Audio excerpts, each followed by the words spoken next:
$5,000 application fee. So anyhow, that's a good point about extensions. Any other questions about evaluations? Good.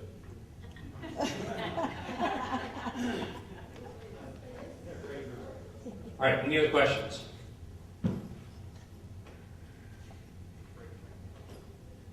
Please have a great break. See you back in your sessions this afternoon. I don't have a book in front of me. Breakouts at 3:30? 3:15, that's what I said. Okay? The breakouts on Tuesday, 3:15. There are 3 of them. Why do we have evidence education here? Creating and maintaining successful teams in 826 and 23. And the fun factor, 836, 39. The fun factor, yeah. The bundle of us.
The most effective way to handle this whole process. And so we wanted to move the instruments toward a continuous improvement model. We wanted not just to look at this every 6 years, we wanted to have a protocol that would encourage schools on a regular basis to be thinking about accreditation and about the quality of their program. And so those philosophical backgrounds are kind of what led to the current format for the instruments that we have. On page little I, right behind the, what I'm going to do today, I don't think we'll be here a whole hour and a half. We might. Larry has some other stuff to do when we're done. But I think in about an hour we can make it through the documents here, maybe even less, who knows. But I want to make sure that you have an opportunity to ask whatever questions you may have. I want to focus both on the evaluation instrument, the self-study part itself, and then I want to focus also on the visiting committee handbook. And both documents are in your packet. I would like to encourage you to volunteer to serve on a visiting committee. Not only am I involved in the accreditation program for the Adventist Church, but by virtue of my office, I'm a member of the WASC Commission. Now, accreditation in the United States is handled by about 7 regional accrediting associations. SACS in the South, Northwest Association in the Northwest, there's one called Central States, there's Northeast Association, there's Middle States. So these regional accrediting associations have their own standards. And by virtue of my office, I'm a member of the WASC Commission. They accredit all the schools in California, Hawaii, and the Far East. And so 5 times a year, I go and work with their protocol called Focus on Learning, as well as working with the denominational instruments. So accreditation is kind of a big part of my portfolio in my work. And that may be why they decided they wanted me to present this, as well as having developed the instrument. So we're going to look at the self-study itself and how we put it together and how it could work for you in your school. And then we're going to look at the visiting committee handbook. They're related, and I think that they're both valuable documents for you to consider. So just inside the cover page is the preface, and you'll notice there are 5 different evaluation instruments that we've put together that we hope will work for every school. And again, those of you that came in late, the handouts are gone. Sit by somebody you really think you might like to get acquainted with who has one. It's a thick document about this thick. It's the evaluation instrument and the visiting committee handbook. So you're going to have to just share. Let me just say, Okay, Larry's going to help us. just one comment on the regional accrediting and this document. Many of you are also co-accredited with your regional accrediting association. Almost all, other than WASC, co-accredit your school, both with your regional and with AAA, using this document. Now, we've had some problems in the recent years in which the school does not let the regional accrediting association know that you're doing an evaluation. And so what happens then is they have to come and do their evaluation after you've done this one. If you want to do it at the same time, using the same instrument, then you need to work with your union office and make sure that there's an open dialogue with the regional accrediting body so that you can do both the accreditation visits at the same time. Yeah, we're working in the Pacific Union to get this instrument approved by WASC. And that's ongoing right now, but I think it's pretty much everywhere in the United States. This instrument is accepted by the regionals. Typically, what happens is they will send a representative or two to be on the visiting committee. I know that happens in the South and Middle States, and several of the places, they want to have a representative on the visiting committee at your school to bring the philosophy of the regional into this accrediting protocol. But the chair, in most cases, is a union director or associate from another union than yours, if you're a secondary school. Secondary schools, the visiting committee is made up of a union director or associate, almost always, or a division person from outside your union. The rest of the members of the visiting committee come from within your union conference. Typically, it's teachers.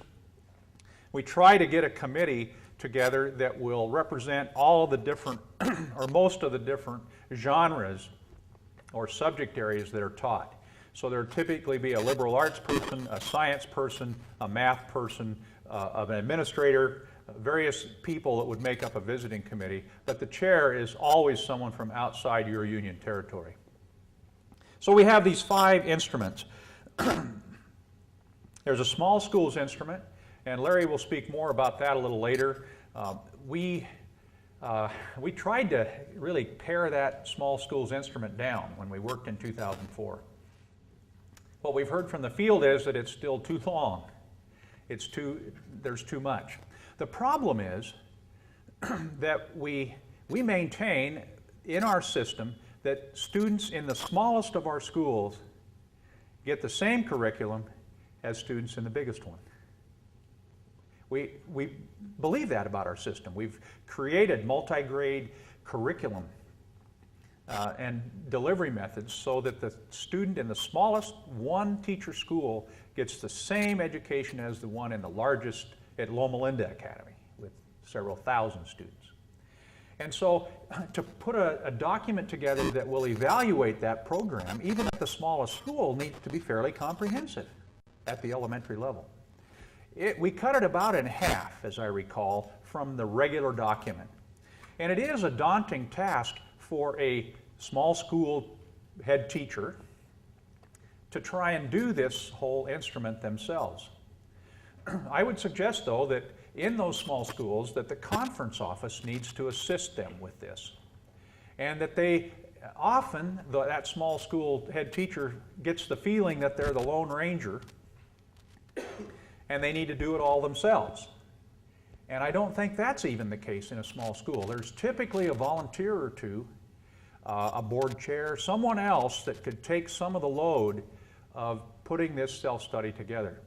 I do believe, though, that one person in a small school could go through the small schools document in a day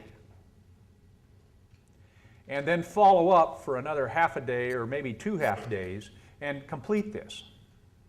So again, in the grand scheme of a 6-year term, someone's shaking their head no, they don't think they could do that. I'm talking about the profile and the things that they have to fill out about the school.